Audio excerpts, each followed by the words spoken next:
Ərəb həkimlərindən biri professor olur. Bunların elə bil ki, seminarı olur hansısa xarici ölkədə və bunların yığışırlar kollegaları orada seminarda iştirak edərkən. Orada bir Hindistanlı da professor olur. Bu ərəb professor ona deyir ki, mən səni bu qədər ağıllı insan bilirəm. Bütün dünya sənin müdafiələrindən danışır, sənin ixtiralarından danışır, elmi nailiyyətlərindən danışır. Amma mən doğrudan da inana bilmirəm ki, sən necə olur ki, inəyə ibadət edirsən? İstəyir ki, onu dəvət eləsin, tohidə dəvət eləsin, tək Allahlığa dəvət eləsin. Həmin həkim nə desə yaxşıdır. Çünki Allahın hidayəti ona gəlməmişdir. Allah onun bəsirət gözünü açmamışdır. Baxmayaraq ki, dünyavi elmlərdə nə qədər nailiyyətləri olsa da. Deyir ki, mən sənə təəccüb edirəm ki, sən inəkdə ilahlığı görmürsən. Təsəvvür edin, insan nə boyda cəhalət içindədir. İnsan nə qədər ziddiyyətlər içində yaşayır, nə qədər xurafatlarla gözü, qəlbi artıq qaralmışdır. Demək, bu insan üçün Allah Teala istəmir.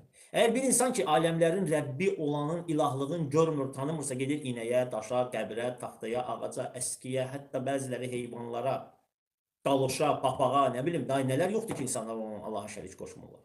Dəvənin heykalı, dəvənin altından keçirlər. Gör, nə qədər özlərini rəzalət halına salırlar. Zincirə ip atırlar ki, o zincir yerlənəndə işləri düzələcək, yerlənməyəndə işləri düzəlməyəcək, və ya şəfa gəlməyəcək.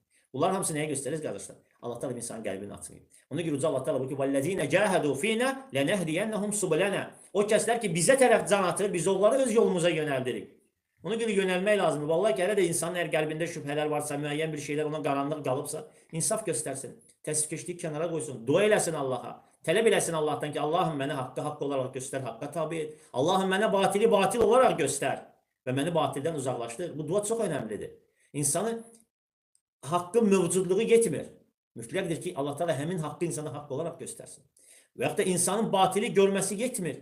Yetər ki, Allah Teala o batili ona batil olaraq göstərsin. Deyirsə ki, qardaş, insan sənə nə fayda verər?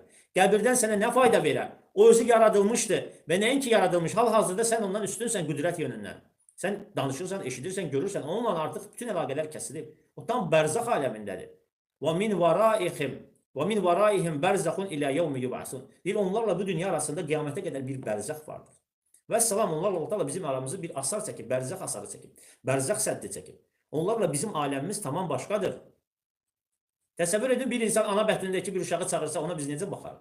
Vallahi ki, ana bətnində olan uşağın eşitməsi bizə daha yaxındır, daha ehtimal olunandır. Nəinki qəbrin içərisində çürüyüb getmiş ölünün cəsədi. Biraz sadəcə ağıl işlətmək lazımdır, dua eləmək lazımdır Allaha.